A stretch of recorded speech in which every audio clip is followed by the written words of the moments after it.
Welcome to the Everything Works Out for Us podcast. My name is Marina, and I'm so happy that you're here to join me on this journey of embracing a growth mindset that's grounded in gratitude and self-awareness.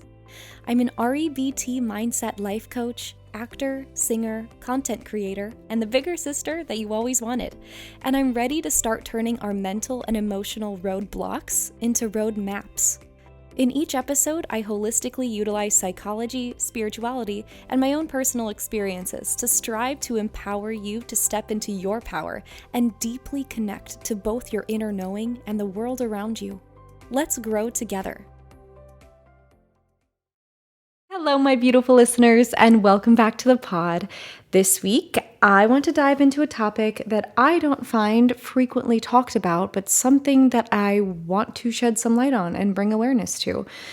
Honestly, I don't know if I've ever listened to another podcast or watched anything on this topic, so I do want to bring awareness to it today, and that, as you can tell from the title, is emotional addiction. Obviously, we're all familiar with common addictions such as alcoholism, drugs, gambling, sex, or even food. And with any of these addictions comes the unhealthy, life-altering craving for them and the dependency on them. People find themselves trapped in addictions because of the surges of pleasurable dopamine that we get in the reward centers of our brains. And this causes people to repeat the behaviors again and again to get their next pleasure fix, and thus the addiction cycle starts. This same toxic reward cycle can happen with emotions, and we can get addicted to the cortisol and the adrenal spikes that certain emotions give us, leaving us feeling trapped in depressive or anxious cycles. So this week, let's dive right in to the psychology behind addiction and how we can help ourselves out of addictive patterns to unhealthy habits. Now, what kinds of people are more prone to addictions in general? Number one, people with mental health conditions. Depression, anxiety, personality disorders. People who struggle with mental illness have different chemical reactions in their brains when compared to neurotypical people. But unfortunately, by falling victim to addiction, their symptoms are typically exacerbated, which leaves people feeling even more depressed, irritable, demotivated, and anxious, and thus the cycle continues. Number two, people with higher IQs. Many highly successful and smart people fall to addiction due to the stress, isolation, and perfectionism that can be associated with higher status, like higher social status, higher economic status, etc. It's a misconception that only less educated or less wealthy people are addicts. Additionally, younger people with higher IQs can feel more socially isolated and have a higher potential of intellectualizing their addiction, both of which can lead to addiction. And number three, children of addicts. I feel like this may go without being said, but this category is more specific towards substance abuse, but 45 to 79% of children of addicts are more likely to abuse drugs and alcohol rather than their counterparts. And of course, children can be born into addiction through addict mothers. This is most likely from both genetics, inheritance, and their environment. All right, moving on to the header of this episode, which is emotional addiction. Let's define it. The website Human Told's definition is emotional addiction is a state where there is a dependency, as the name indicates, on some emotions, or more specifically on the chemicals produced by the brain when particular emotions are triggered, better referred to as hit emotions. This chemical reaction to certain emotions gives our brain a similar reward feeling to the one it gets when using drugs. Now, let's go over the signs of emotional addiction. How do you know if you potentially have it? Well, you'll feel the need to sabotage things in your life when things are fairly stable. It doesn't necessarily have to be extreme, but even things like watching the news, listening to sad songs, or consuming very upsetting content, gossiping, picking fights, etc. Ultimately, when things are peaceful, you feel uncomfortable and you actively try to shake that peace. You crave a cortisol spike when things are calm or you're feeling bored, big one, even if the spike isn't pleasant.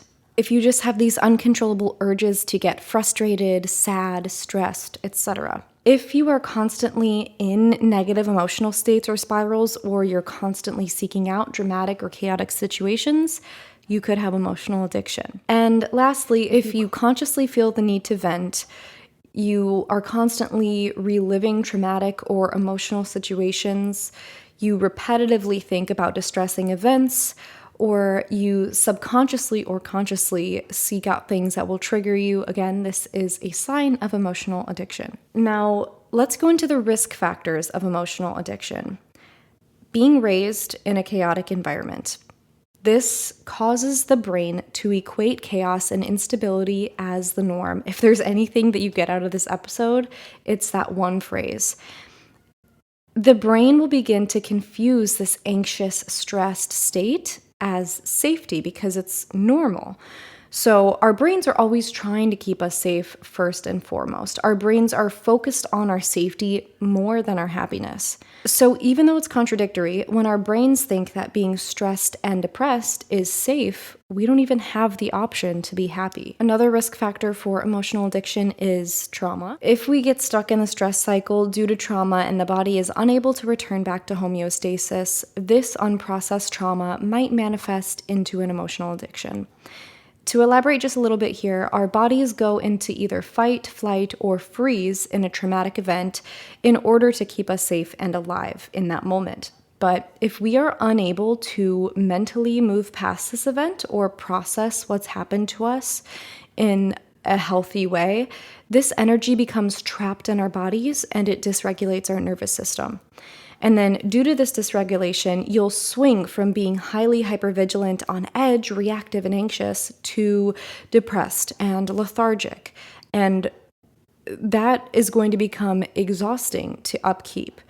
So this exhausting tug of war between the limbic system and the prefrontal cortex leaves people at high risk for addiction in general, as you attempt to use external sources to ease this battle within yourself. And lastly, past or current substance abuse can also lead then to emotional addiction. If your brain is already used to the chaos that the substance abuse brings, the chaos and rush of adrenaline of emotional addiction already feels safe, familiar, and crave-worthy. Let's talk about chaos and control. Most people with anxiety are familiar with the fact that they crave control. And the feeling of losing control is one of the most fear-inducing circumstances to be in. So similarly, people with emotional addictions crave that sense of control, and maybe surprisingly, chaos can help them feel more in control. Because if they are the ones that are intentionally or unintentionally creating emotional chaos, then they can intentionally take control over the situations to fix them. This false sense of control could also be a way to distract themselves from even more painful emotions, circumstances, or trauma that they're trying to avoid. And then on top of all of this, if someone's inner life is riddled with chaos, pain, and instability, their behaviors are most likely going to manifest feelings of angst, suspense, or even excitement due to the constant adrenaline rushes. Since adrenaline rushes heighten your senses, people can become addicted to the feeling of the thrill, even if those thrills are tied to more negatively associated emotions. I think that you'll spot this particularly in people very trapped in victim mentality. Those people in your life who always have to one-up you about how bad they have it. You complain about how you forgot a lyric in your audition, but that one person makes it known how that director supposedly has it out for them and put them on a blacklist, and they'll allegedly never work again because of a silly mistake they were accused for in college. It's like this big elaborate one-up scheme to just make it seem like they have it worse than you. You're not even allowed to complain. Another example, your boyfriend and you got in a minor disagreement and you just needed to vent about it a little bit, but they can't stop reminding you about how toxic their ex was and how their ex is still ruining their life and their ex is way worse than your boyfriend, etc. These people most likely have emotional addictions and get these adrenaline-spiked dopamine hits from being able to one-up your sadness, and it really is like this chaos complex. Now, let's dive a little deeper into feelings of familiarity. As I've discussed before, our brains are first and foremost designed to keep us safe rather than to keep us happy. Our caveman brains are wired to know that connection equals safety because when we were cavemen, if we strayed or got exiled from the pack, then we wouldn't have shelter, food, or protection, and we'd be way at risk for dying. So, if we grew up in a home where chaos and instability were the norm, we learned that these adrenaline spikes are home. They're normal. They're safe and they give me a sense of belonging. People can become addicted to the hits of these strong emotions, even if they are emotions that bring us suffering and discomfort and can even make us feel good because they could make us feel needed or they could aid in us feeling this sense of community or belonging. If connection with your family only happened through chaos and drama, then our brains think that this equals safety. And if chaos and drama equals safety, we find ourselves in emotional addictions with unstable and toxic relationships or situations in our adulthood. So, on the opposite side of this, people with emotional addictions or raised in these chaotic environments can end up feeling bored in actual healthy and loving relationships because they're unfamiliar. So thus, cue self-sabotaging behaviors of an emotional addict who causes drama in otherwise stable environments. And along these lines, people who grew up in environments of chaos or excessive discipline might equate unhappiness with love. They grew up unhappy in these cycles where they never felt good enough, but in those rare moments of success when they pleased their caregivers and felt love, wires got crossed in the brain, associating this chaos with feelings of safety. Or this chaos is what it takes to be loved. I want to talk about the brain chemistry in terms of addiction as well. So the feeling of pleasure is how a healthy brain identifies and reinforces beneficial behaviors such as eating, socializing, and sex. Our brains are wired to increase the odds that we will repeat pleasurable activities. And dopamine is the chemical that fires off to tell the brain when something feels good. When the reward circuit is activated by a pleasurable experience, dopamine fires to tell the brain that, hey, let's remember this and do it more because it feels good.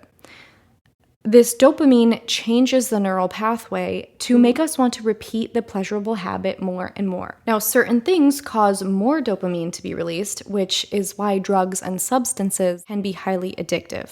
Substances produce extremely high quantities of dopamine at one time, but obviously the whole point of this episode is to shed light on the fact that it's not just drugs that people get addicted to. So while substances are obviously highly addictive for this reason, with any addiction, our brains begin to adjust to the dopamine surges of whatever we're addicted to and make it harder and harder to find pleasure in other places because our brains are now producing less neurotransmitters in our reward circuits. This is also how tolerance is formed. We need more and more hits of our addiction with fewer receptors that can receive pleasurable signals.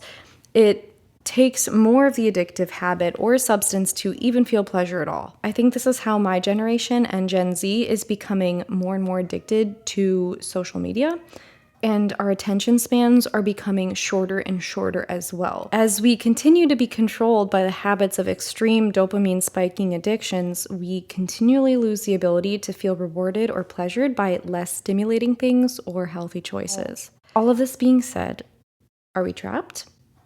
No. As with any habit, addiction, or cycle that we're trying to break, awareness must come first. We must recognize our own habits and then take the accountability to change them, including getting the help that we need. So if you do find yourself feeling stuck in these chaotic cycles, wanting to actually feel happy, but feeling like you can't escape the pain or the drama, I challenge you to start finding the patterns. When are you recognizing the chaos ensue? Do you find yourself feeling bored when things are actually safe and comfortable? Do you find yourself wanting to one-up someone when they are just looking for comfort? Whatever it may be, it starts by recognizing your triggers. But if one thing from this episode sticks, let it be this. When you feel the old patterns resurfacing, please give yourself the patience and empathy to understand that these are old coping mechanisms trying to protect you. They may no longer be serving you, but at one point they were there to keep you safe. Obviously, new habits don't form overnight, and addictions can be incredibly hard to break, especially depending on how long the addiction has been going on. And I'm not qualified to speak about substance abuse or drug addiction, anything like that. But if you have struggled with emotional addiction for years and years because it's been subconsciously trying to keep you safe, or if this addiction has been feeding your brain with the natural human craving of getting dopamine, your brain is going to need to get that dopamine elsewhere. And it's going to take a lot of retraining to get your body and your brain to recognize that, one, not only is it okay to be safe in comfort and potentially boredom, but there are many other ways to feel pleasure, happiness, joy, and even adrenaline without causing chaos. But as I mentioned earlier, it can be a difficult process because less neurotransmitters are being produced in our pleasure circuits. But our brains are amazing. Neuroplasticity is amazing. And if we had the power to change our brain chemistry once, we can do it again. So even though it's hard work, we can force ourselves to replace negative thoughts with more empowering ones. And we can force our brains to see pleasure differently if we really want to.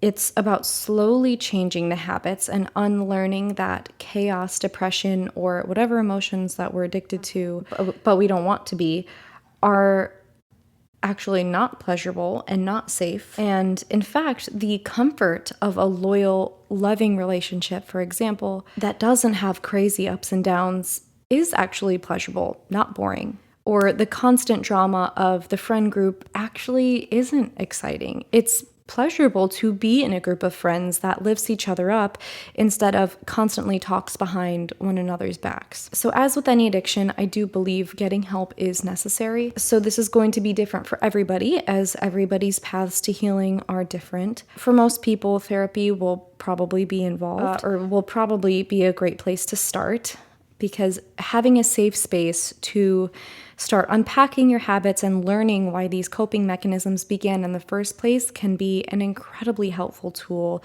to start healing and changing. Reminding yourself that it is in your power to change your story. You don't ever have to remain a victim. And additionally, if you do find certain people, circumstances, or places to be particularly triggering, especially triggering adrenaline spikes in you, it is perfectly in your right to establish boundaries in the name of healing. Establishing boundaries can be incredibly difficult, but just know that it is incredibly brave. We are all worthy of peaceful, safe, loving lives and relationships. If you are dealing with any type of addiction, I am sending you so much love. You are not alone in this battle, and it's not your fault. And if you feel swept up in the rush of chaos, stress, anxiety, and depression, and you feel like you just can't break free, you don't have to be trapped forever. I have attached some resources in the episode's bio, which I encourage you to check out. As always, I am sending you so much love, so much healing energy. And again, want you to know that you're not alone, you're not crazy, you are not bad, you are not stupid. You're just a human doing your best, and you deserve love, joy, and acceptance. If you need someone to talk to, I know it sounds cliche, but please do not ever hesitate to reach out to me. You can DM me on Instagram or TikTok. Everything Works Out for Us Pod. That's works without an O, or Marina_Magnelli on Instagram. We all have our struggles, and I'm just here to hopefully provide some education and to show you that we can all survive this crazy life together with a little bit of empathy. I think I like this little life. See, Buddy agrees. Thank you so much for listening, and I will see you next Wednesday.